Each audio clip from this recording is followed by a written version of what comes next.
Fredbear. Fredbear was hard to talk about.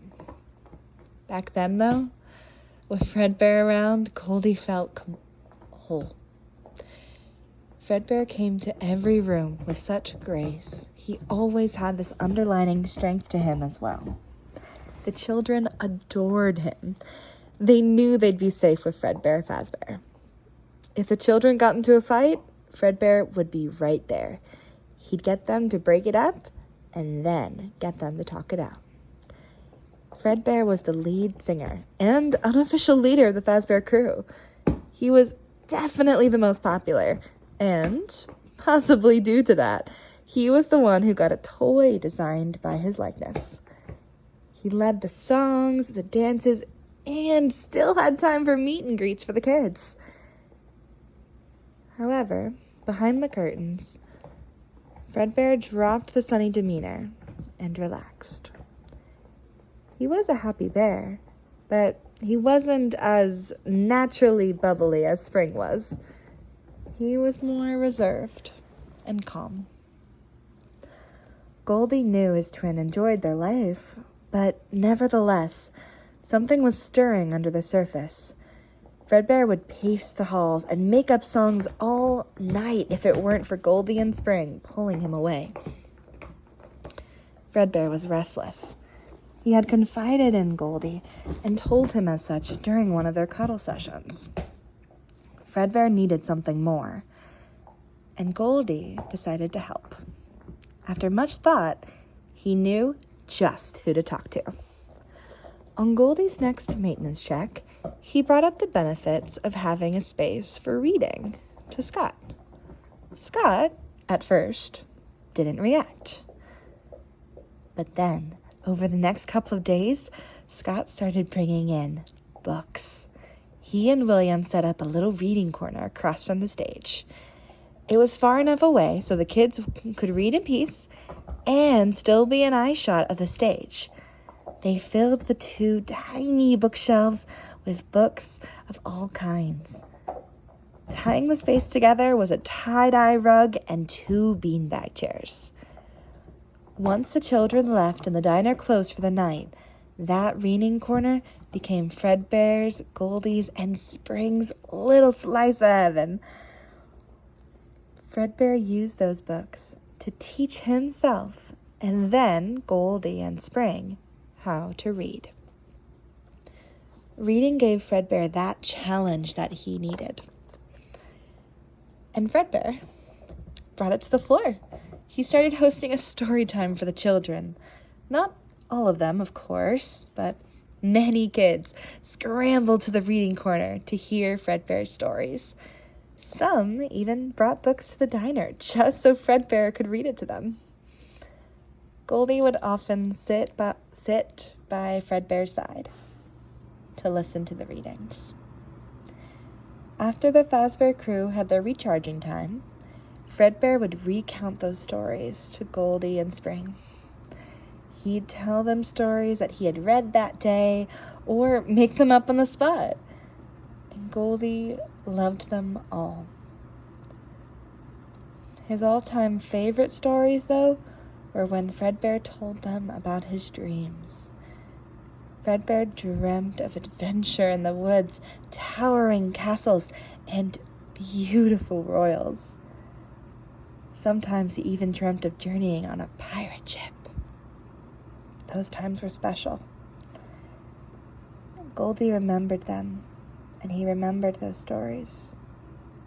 He remembered Fredbear, and it hurt. His body was racked with pain.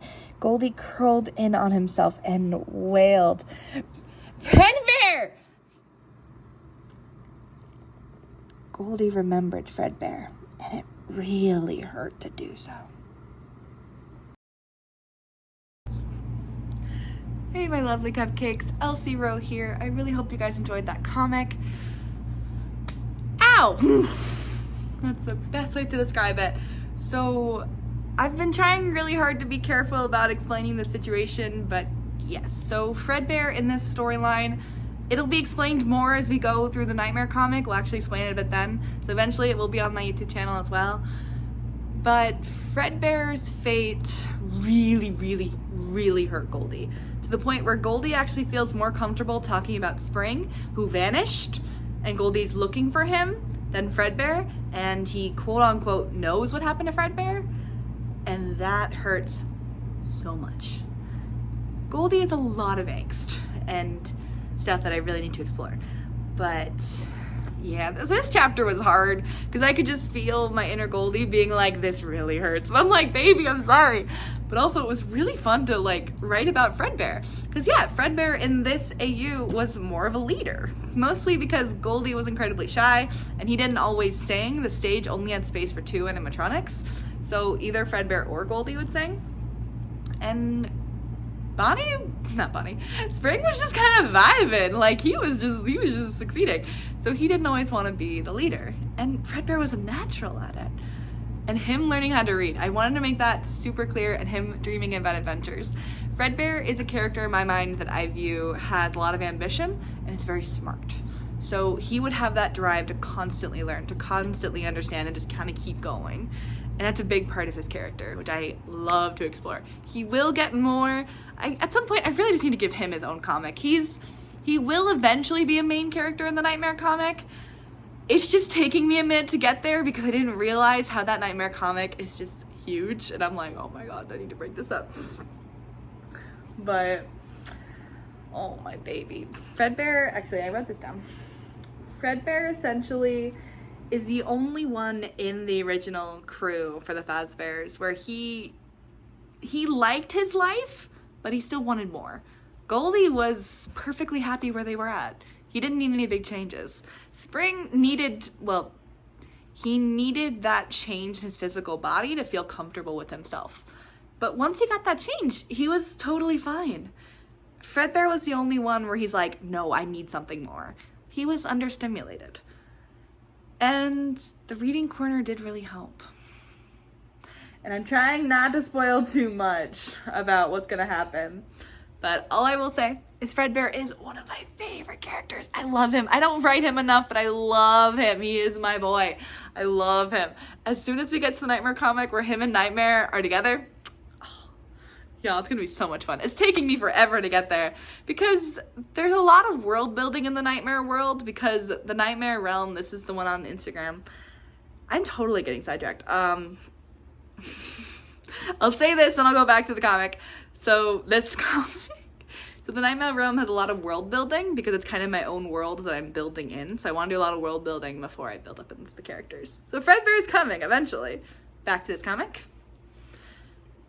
This was a really hard one to write and really emotional, and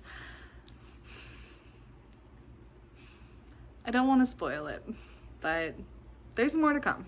Don't worry. Well, hi, I hope you guys enjoyed this lovely episode of our show. I'm kind of sorry for the ending where I just suddenly kind of scream, but